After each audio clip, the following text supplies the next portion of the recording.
Novel یوں مل گئے راستے، رائٹر ہمایل کاظمی، ایپیسوڈ نمبر 13۔ یہ دروازہ کس نے لاک کر دیا؟ دروازے کے ساتھ زور آزمائی کرتے ابو سر نے پلٹ کر اسے دیکھا جو بامشکل مہندی کا تھال پکڑے کھڑی تھی۔ یہ مجھے دے دو۔ اس نے آگے بڑھتے اس کے ہاتھوں سے تھال پکڑ لی۔ اسٹور روم کے بلب کی ہلکی روشنی میں پوری آنکھیں کھولے بامشکل اسے دیکھ پا رہی تھی۔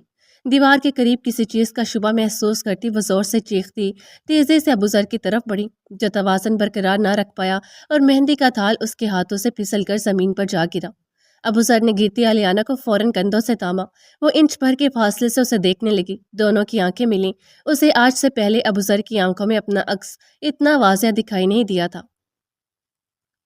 جھٹکے سے دروازہ کھولا۔ ابو ذر لمحے کے 1000ویں حصے میں 2 قدم دور ہوا۔ یہ کیا بے شرمی ہے رحیم صاحب؟ کسی عورت کی چنگارتی آواز پر سب تیزی سے کمرے میں داخل ہوئے۔ سنا ہے اس لڑکی کے لچھن تو پہلے بھی کچھ ٹھیک نہیں تھے۔ رحیم صاحب کی بیٹی کے سسرال میں سے ایک عورت بولی۔ الیانا حیرانگی سے ان سب کی طرف دیکھ رہی تھی۔ اس کو ان کی باتیں سمجھ نہیں آ رہی تھی۔ یہ کیا بکواس کر رہی ہیں آپ؟ الیانا نے آنکھیں کھولے پہلی بار زندگی میں ابو ذر کو غصے میں دیکھا، جس کی گردن کی نسیں واضح تھی، آنکھوں سے سرخی جھلک رہی تھی۔ واہ، گناہ اپنا اور غصہ ہم پر۔ عورت ہاتھ نچا نچا کر بول رہی تھی۔ رحیم صاحب نے پریشانی سے موجودہ صورتحال کو دیکھا۔ الیانا کو یہاں میں نے بھیجا تھا۔ رحیم صاحب کی بیوی فوراً گویا ہوئی۔ حالات کی سنگینی کا ادراک ہوتے ہی وہ فوراً پریشان سے ہو گئی۔ آپ نے لڑکی کو بھیجا اور اس نے اس لڑکے کو بلا لیا۔ خواتین آپس میں سرگوشیاں کرنے لگیں۔ آپ کا دماغ تو نہیں خراب ہو گیا؟ کیسی بیتوکی باتیں کر رہی ہیں؟ ابو ذر کو شدید غصہ آ رہا تھا۔ سامنے کھڑی عورتیں خود سے پوری کہانی فرض کر رہی تھیں۔ اس لڑکی کے بارے میں نے بہت کچھ سنا ہے۔ محلے کے آدھے لڑکے اس کے دیوانے ہیں۔ سب کو اپنے پیچھے لگایا ہوا ہے اس نے۔ الیانا ساکت و جامت ان کی جانب دیکھ رہی تھی۔ وہ عورتیں بغیر ثبوت کے کتنی آسانی سے اس پر الزام لگا رہی تھیں۔ آپ لوگ آرام سے بات کریں۔ رحیم صاحب ابو ذر اور الیانا کو لیے لاؤنج کی طرف بڑھے۔ عورتیں بھی آپس میں سرگوشیاں کرتی ان کے پیچھے ہو گئیں۔ رحیم بھائی، یہ سب کیا ہو رہا ہے؟ بیٹی کی ساس کی طرف سے پوچھے جانے والے سوال پر وہ خود بھی کچھ پریشان ہو گئے۔ معاملہ خود بھی ان کی سمجھ سے باہر تھا۔ محلے کے لڑکے کے بتانے پر لقمان چودھری براق اور یشی کے ساتھ بھاگتے دوڑتے وہاں آ پہنچے۔ ابو ذر، بڑے ابا کی پکار پر وہ فوراً ان کی طرف بڑھا۔ براق نے آگے بڑھ کر الیانا کو تھام لیا۔ یہ سب کیا ہو رہا ہے؟ بڑے ابا چاروں طرف جمع لوگوں کو دیکھتے استفسار کر رہے تھے۔ ہم بتاتے ہیں آپ کو۔ ہم سب نے رنگے ہاتھوں پکڑا ہے انہیں بند کمرے سے۔ محلے کی ایک عورت آگے بڑھ کر بولی۔ بڑے ابا نے غصے اور حیرت سے ان کی جانب دیکھا۔ بڑے ابا، یہ سب بکواس ہے۔ ابو ذر کی جھنجھلاہٹ عروج پر تھی۔ اس وقت اسے یہاں موجود ہر عورت کو شوٹ کرنے کو جی چاہ رہا تھا۔ واہ بیٹا، تم بھی اس لڑکی کی باتوں میں آ گئے۔ عورتیں عجیب نظروں سے الیانا کو دیکھ رہی تھی۔ اپنی زبان کو لگام دے، آپ کیوں اس معصوم کے پیچھے پڑ گئی ہیں؟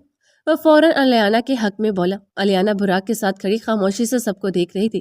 چودھری صاحب، مجھے نہیں پتا یہ کیا ہو رہا ہے۔ یہاں اچھی خاصی رونق لگی تھی، اچانک عورتیں جمع ہوتی اسٹور کے کمرے کی طرف بڑھ گئیں اور پھر یہ سارا تماشا شروع ہو گیا۔ میری سمجھ میں نہیں آ رہا سب کو ہوا کیا ہے اچانک۔ بیٹی کے سسرال کے سامنے وہ آہستہ آواز میں بڑے ابا سے مخاطب تھے۔ بڑے ابا نے سب پر گہری نظر ڈالی۔ وہ عورتوں کی زبانوں سے خوب واقف تھے، جو چھوٹی سی بات کو پوری کہانی میں تبدیل کرنے کو تیار تھی۔ یوشی، انہوں نے پوتوں کو آواز دی۔ وہ دھیرے سے چلتا بڑے ابا کے پاس آیا۔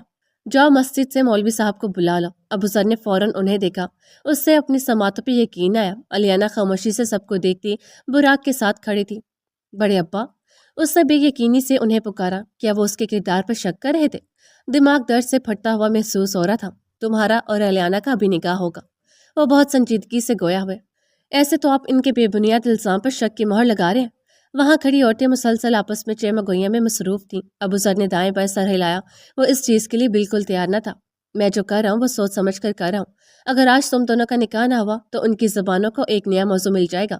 تم مرد ہو، تم لوگوں کی زبان بند کرنے کی طاقت رکھتے ہو، لیکن الیانا کے لیے یہ سب سنبھالنا مشکل ہوگا، کیونکہ وہ اس ماحول میں پلی بڑی نہیں۔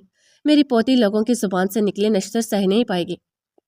ابو ذر نے براق کے ساتھ کھڑی الیانا کو دیکھا، جو اس کے کندھے سے لگی نم آنکھوں سے عورتوں کو دیکھ رہی تھی۔ تھوڑی دیر پہلے خوشیوں سے بھرے آنگن کو کسی کی نظر لگ گئی تھی۔ الیانا، بڑے ابا نے نرمی سے اسے پکارا۔ گرینڈ پا، یہ سب ایسے کیوں بول رہے ہیں؟ میں نے اور ابو ذر نے تو کچھ بھی نہیں کیا۔ آنکھوں میں آنسو جھلملا رہے تھے۔ بڑے ابا نے اسے نرمی سے اپنے کندھے سے لگایا۔ انہیں اپنی تربیت پر کوئی شک نہ تھا۔ مجھ پر بھروسہ ہے؟ الیانا نے سر اٹھا کے انہیں دیکھا، خود سے بھی زیادہ۔ بغیر کسی تاخیر کے وہ فوراً گویا ہوئی۔ بس پھر جو میں کر رہا ہوں اس میں میرا ساتھ دینا۔ ان کے حکم پر دونوں نے سر جھکا دیا۔